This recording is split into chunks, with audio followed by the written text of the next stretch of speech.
Hey, party people. Coach Patrick here, Endurance Nation, back with another weekly episode for you. Lessons learned for endurance athletes around the globe. Hopefully, you speak English. Otherwise, well, maybe you get a translator. But I'm here to talk to you tonight about the right way to do an early season race review.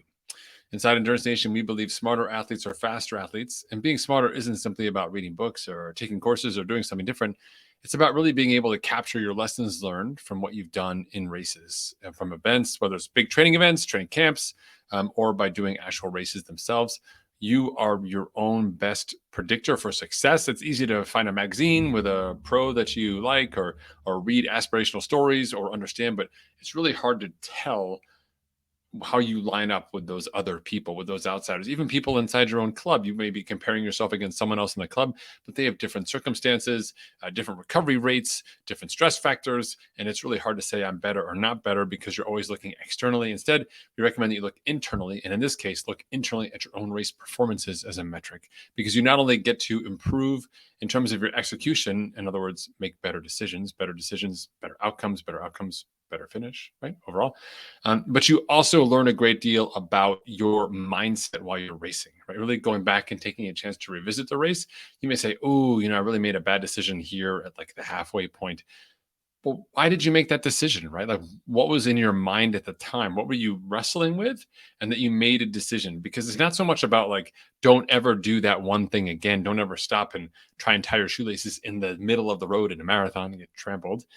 No, rather it's what was going through my mind before I made that decision. Like, we want to be there. We want to be in that position, not at the decision point or changing that decision, but saying what led me to that place in the first place, right? So in that case, let's make sure that we tie our shoes better, right? Or we have a fail-safe system for tying our shoes earlier and a check for it so we don't make that same error, because we won't even have to worry about those shoelaces when we're in the event itself. All right. Okay. Are you ready? Race reviews are my favorite part. So in this talk today, I've got sort of four main parts and then one easy little bit at the end. I'll keep it simple. We'll just kind of build to the easy stuff, right?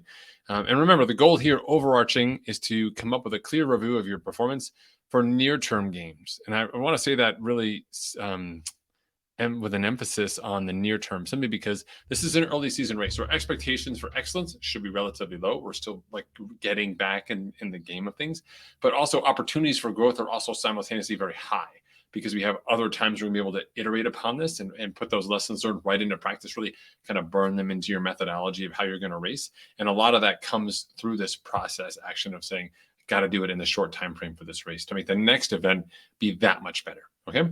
So when you start that review, the first and most important thing you want to do, give us some information about the race itself, and then set the stage. And setting the stage could be something along the lines of, what your goals were, what the conditions were like, nuances about the course that you want to remember. When you pick this up or somebody else picks this up in 6 months or 6 years, they would understand like this is about a short course triathlon race on a very, very hilly course, a day that started off cool but ended up hot, and you were showing up with no taper whatsoever.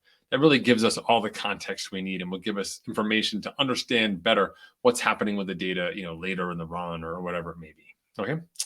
The next piece of the early season race evaluation that's really super important is taking a look at your equipment. So before we start criticizing yourself or talking about the competition, both of which are very easy to do, instead, let's focus on the infrastructure to your day, right? So what are things that we want to keep, things we want to fix, and things we want to change, right? So with maybe your bike shorts are great. You want to keep those.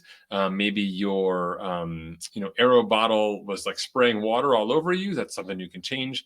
And then, you can fix, because you can get out the water. And that's something you want to change entirely.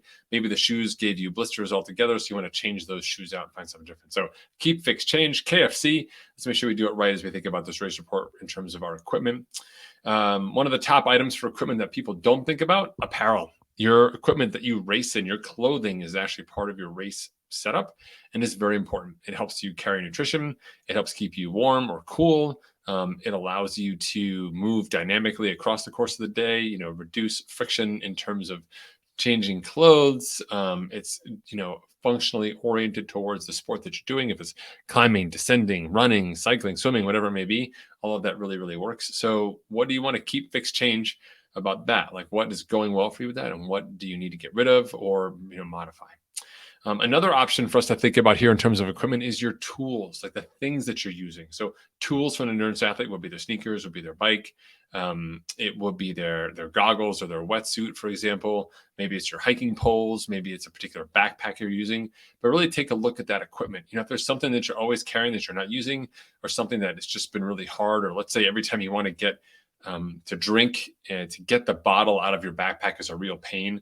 That's something you're going to remember in this process. And we want to capture that now so we can fix it now, low stakes, so that you never have to think about it again. And your eventual race going forward is really easy and much better, right? Okay, so equipment evaluation, keep, fix, change. Start with apparel, go to tools. It's a great place to start. Okay. Next level here is your fitness evaluation. And if you're a multi-sport athlete or a duathlete, for example, then you want to do it for all of your disciplines. But the idea here is that we're going to take a good hard look at our fitness across the course of the day and see where the shortcomings are. Where did things start to go awry? Sometimes we can notice that from a speed change down or an effort or RPE stage up as things get a lot harder. And that might be something more insidious like the weather or fatigue, things that you want to change that may not be as easily noticeable, but this is what we want to focus on. So when we think about our fitness, let's talk about strengths and opportunities, right? What part of your fitness really worked? Like maybe you had the strength to climb the short hills, but you didn't have the endurance to recover from it, right? So you're able to do the work, but then it just took you longer and longer and longer to recover. You just couldn't get back. You need more training time. It could be something where we say like, where's an opportunity for you? Let's just say that you're super strong on the bike, but because of the multiple turn, 180-degree turn nature of the course that you are riding, you are not doing well. And so that's an opportunity for you to grow, is get better at bike handling skills. So again, fitness evaluation by strength and opportunities. And as much as you can, second part of this one is be specific, right? Like use data. Like my heart rate felt too high, or my heart was pounding in my chest, or unable to keep the pace on downhills because my hips are tight or my quads are tight, whatever those elements may be. Like, let's be specific. And if you can, find that data, screenshot that particular area of it, or link it. Bring the link to Strava or Training Peaks or reviews. Bring it in here so you can easily click on it and find it again. Don't have to go back to the calendar and scroll, try and find that one session. Instead, bring it here so you have a chance to really look at those strengths and opportunities. And in the future, when you come back, more on that later. In the future, when you come back, you'll be able to click straight through that activity as well, really refresh your mind. Sometimes just a visual of your activity allows you to do that instead of just working through it intellectually speaking. All right. Then the second to last piece here, or the last really solid one here, is strategy evaluation. This is really important. Really sort of the equipment and fitness. That was sort of a warm-up section for this strategy. Like, what did you set out to do in this event?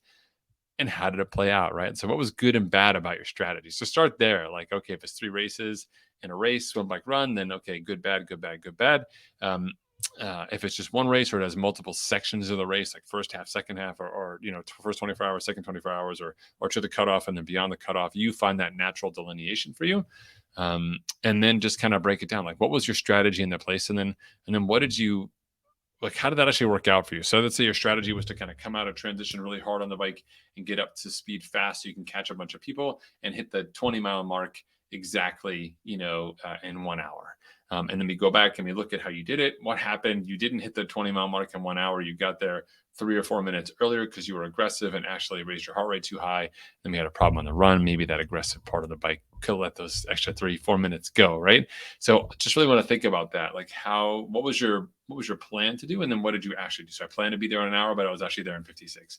That's helpful. If you just say I got there in 56, I can't tell. In future, you won't be able to tell, was that where you wanted to be? Was it ahead of where you wanted to be? Behind you wanted how to be? And what were the elements around that sort of forced that outcome to happen? Were you just aggressive, or was there a tailwind, or is there some other extenuating circumstance? Those are things that we want to know.